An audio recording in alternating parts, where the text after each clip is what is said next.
मैंने कई लोगों से सुना है कि हमें घूमने जाना तो बहुत पसंद है, बट जब हम घूम के आते हैं तो घर को रीअरेंज करना, घर को रीसेट करना थोड़ा मुश्किल होता है। साथ ही साथ अगर हम घूमने जा रहे हैं तो बहुत सारे ऐसे मिस्टेक्स करते हैं जिससे हमें बहुत ज़्यादा परेशानियों का सामना करना पड़ता है। पहले मुझसे भी ये मिस्टेक्स होती थी, बट अब मैंने अपनी इन आदतों को सुधार लिया है और अपने एक्सपीरियंस से आपके साथ शेयर कर रही हूँ कुछ टिप्स, जो आई होप आपकी अगर प्रॉब्लम सेम होगी तो आप रिलेट कर पाएंगे। तो चलिए स्टार्ट करते हैं आज का इंटरेस्टिंग सा video with smart tips and hacks. वैसे तो पैकिंग करना कोई मुश्किल टास्क नहीं है, सब कोई आसानी से पैकिंग कर लेते हैं। बट अगर स्मार्टली करना है इस काम को तो कुछ टिप्स को अगर हम फॉलो करें तो हमारी पैकिंग बहुत ही आसान हो जाती है।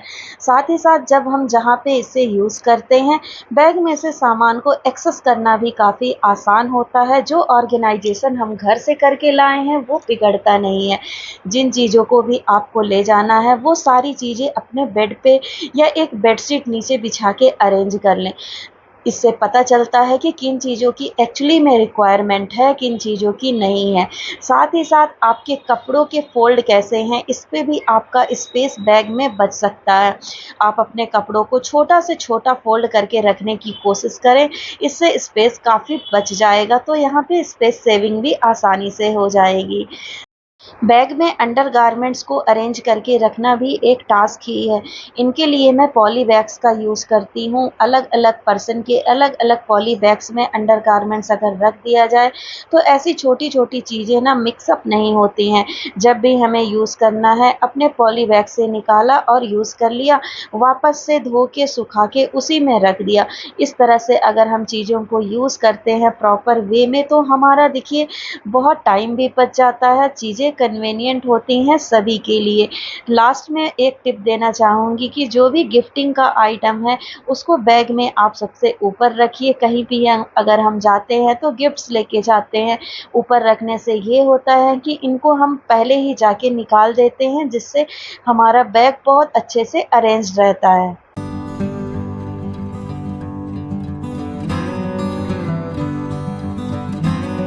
हमारे कपड़ों से भी ज़्यादा मुश्किल काम होता है बच्चों के कपड़ों को अरेंज करना। यहाँ पे मैं अपने दोनों बच्चों के कपड़ों को अलग-अलग पिट्ठू बैग में, मीन्स जो बैग पैक होता है उसमें ऑर्गेनाइज़ करके रखूँगी।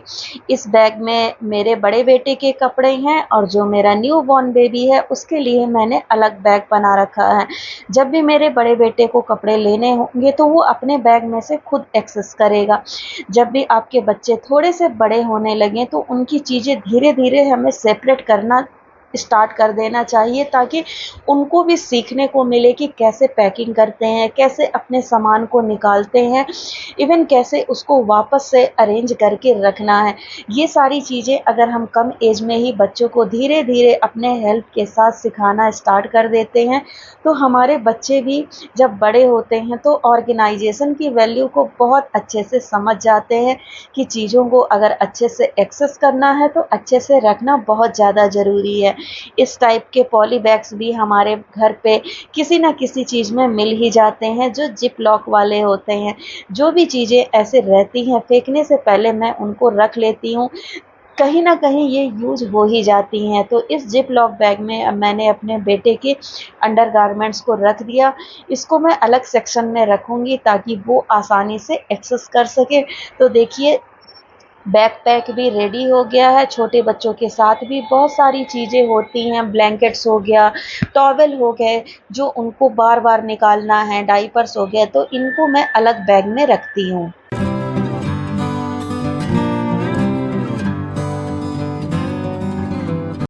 ये एक छोटा-सा ऑर्गेनाइज़र मैंने कुछ दिन पहले अपने एक वीडियो में शेयर किया था।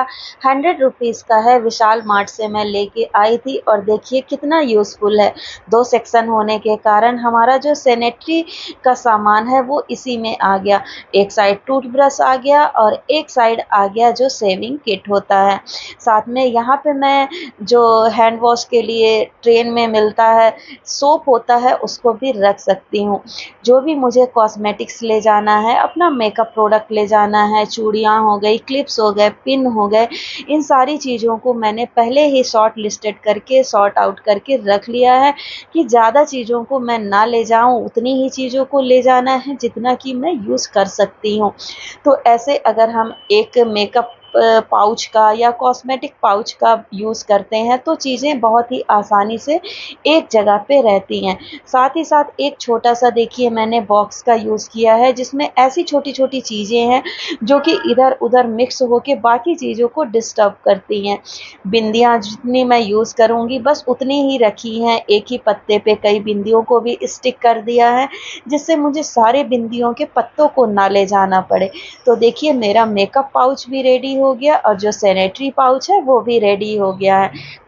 बच्चों के साथ अगर आप ट्रैवल कर रहे हैं तो कुछ बेसिक मेडिसिन्स आपके बैग में ज़रूर होनी चाहिए और ऐसे स्पेस पे होनी चाहिए कि आप आसानी से उसे जब ज़रूरत हो तो एक्सेस कर पाएँ। कई बार हम चीज़ें ऐसी जगह रख देते हैं कि फिर ट्रेन में हमें ढूँढने में काफ़ी दिक्कत होने लगती है, सारे बैग्स खोलने पड़ते हैं। तो चीज़ों को याद रखना भी ज़रूरी है कि हमने कौन-सी चीज़ को कहाँ पे रखा है। चीज़ें जितनी कम होंगी आसानी से उनको मैनेज करना आसान होगा।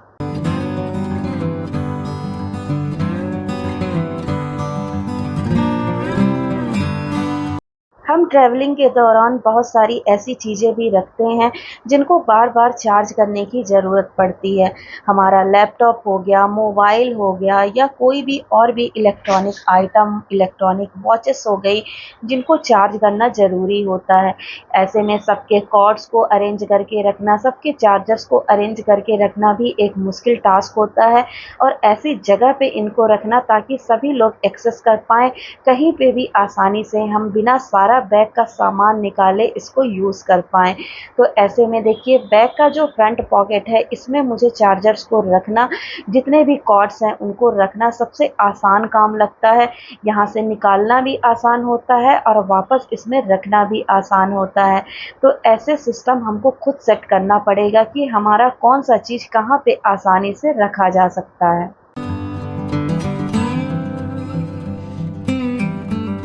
मैं बाहर जाने के लिए जितनी एक्साइटेड होती हूँ, उतना ही मैं अपने घर को अरेंज करके जाने के लिए भी एक्साइटेड होती हूँ, ताकि जब मैं घर वापस आऊँ तो मुझे अपना घर रीसेट मिले, ना कि मैं आते ही भाग-भाग के अपने घर को सेट करने में लग जाऊँ।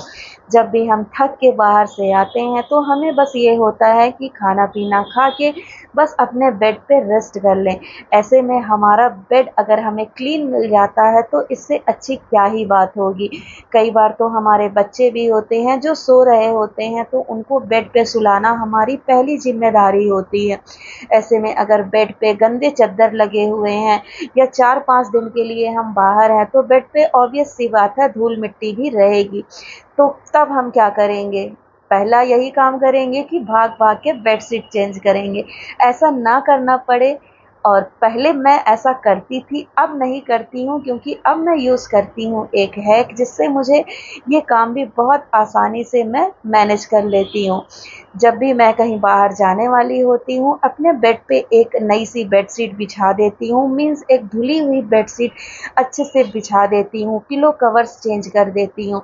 फिर जो मैंने बेडशीट निकाली हुई थी, जो मीन्स मेरी गंदी बेडशीट थी या कोई भी आपकी बेडशीट जो कि अब धुलने की कंडीशन में हो, उस बेडशीट को इस बिछाई हुई बेडशीट के ऊपर ऐसे लगा दीजिए कि आपका पूरा बेड कवर हो जाए।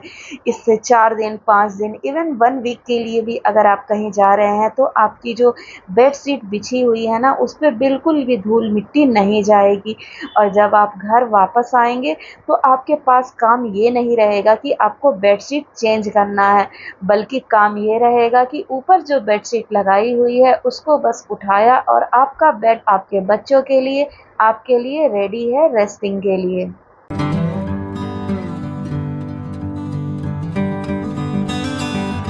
बेडरूम के साथ हमारा किचन भी सबसे ज़्यादा यूज़ होने वाली जगह होती है। इवन ये भी कह सकते हैं कि सबसे इम्पोर्टेंट जगह होती है। मेड मेरी शाम में आती है, अभी दोपहर का टाइम है।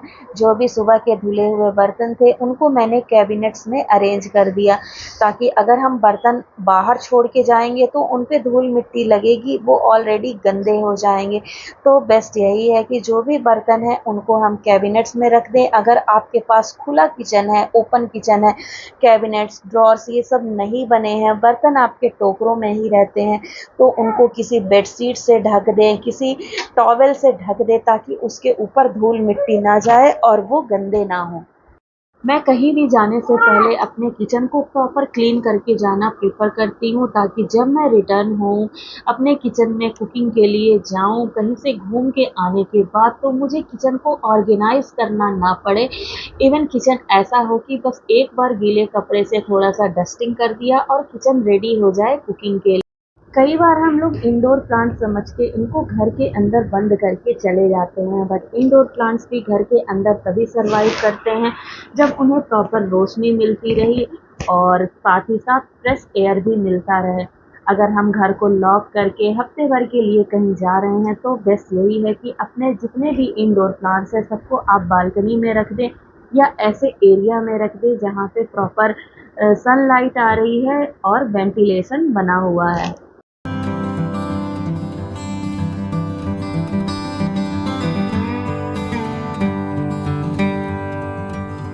हमारी पैकिंग कैसी होगी, हम अपने घर को कैसा छोड़ के जा रहे हैं, इन सब चीज़ों के साथ ही साथ ज़रूरी होता है कि हमें जर्नी में कंफर्टेबल फ़ील करना है। कंफर्टेबल फ़ील करने के लिए हमें सेलेक्ट करना होता है एक ऐसा आउटफिट जो हमारे कंफर्ट ज़ोन को बढ़ाता हो, हमारे लिए बहुत ही ज़्यादा कंफर्टेबल हो, जिसको पहन के हम बच्चों को हैंडल कर पाएँ, खुद को हैंडल कर पाएँ, चीज़ों को आसानी से हैंडल कर पाएँ। तो मैंने ये आउटफिट बाय किया है मिंत्रा से, जो कि बहुत ही सॉफ्ट एंड कंफर्टेबल है मेरे लिए।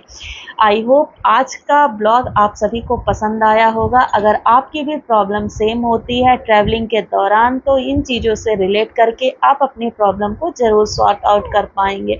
मिलते हैं नेक्स्ट ब्लॉग में कुछ नई चीज़ों के साथ। Till then take care and bye bye. Lots of love from life style with Ritu Mishra.